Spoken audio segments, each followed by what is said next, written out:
আগামী সপ্তাহে নিজেদের শক্তি প্রদর্শন করবে দক্ষিণ কোরিয়া।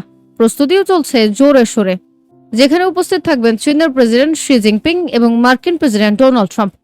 আলোচিত Asia Pacific economic cooperation epic সম্মেলনের আগেই হুঙ্কার দিল উত্তর কোরিয়া। চিরশত্রুদের ভয় দেখাতে জাপান সাগরে একের পর এক স্বল্প পাল্লার প্রজেক্টাইল মিসাইল ছুড়েছে কিম জং উনের সেনারা। উত্তর কোরিয়ার এমন কাণ্ডে রীতিমতো আতঙ্কে দক্ষিণ কোরিয়া। পরিস্থিতি সামাল দিতে জাপান ও আমেরিকার সঙ্গে গোয়েন্দা তথ্য আদান প্রদান শুরু করেছে দেশটি। বিশ্লেষকরা বলছেন, সমরাস্ত্র ও পারমাণবিক শক্তিধর রাষ্ট্র হিসেবে স্বীকৃতি পেতেই এমন কর্মকাণ্ড ঘটিয়েছেন কিম জং উন। দক্ষিণ কোরিয়ান সেনাদের বরাতে কাতার ভিত্তিক সংবাদ মাধ্যম আল জাজিরা জানিয়েছে, উপকূলবর্তী জাপান সাগরে বুকে অসংখ্য স্বল্প পাল্লার প্রজেক্টাইল মিসাইল ছুড়েছে উত্তর কোরিয়া।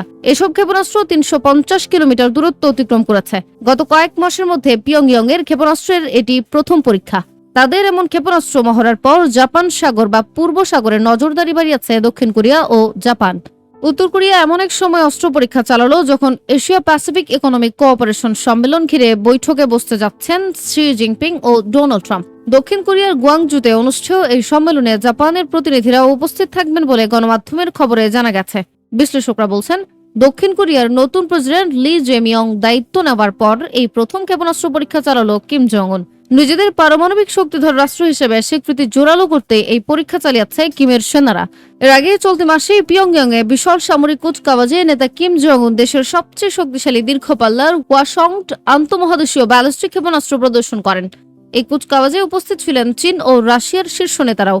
পিয়ংইয়ং এর দাবি, এই ক্ষেপণাস্ত্র ব্যবহার করে ২৫০০ কিলোমিটার দূরের যে কোনো লক্ষ্যবস্তুতে নির্ভুলভাবে আঘাত হানা সম্ভব। এমনকি যুক্তরাষ্ট্রের যে কোনো অঙ্গরাজ্যেও হামলা চালানো যাবে বলে দাবি করেছেন উত্তর কোরিয়া।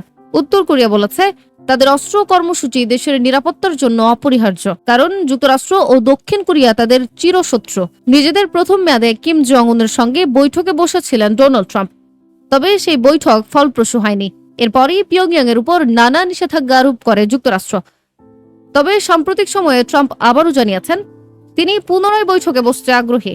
কিন্তু পিয়ংইয়ং এর পক্ষ থেকে জানানো হয়েছে, উত্তর কোরিয়া কখনোই তাদের পারমাণবিক অস্ত্র ত্যাগ করবে না। সুমাইয়া আক্তার, তালাশ পিডি, ডেস্ক রিপোর্ট।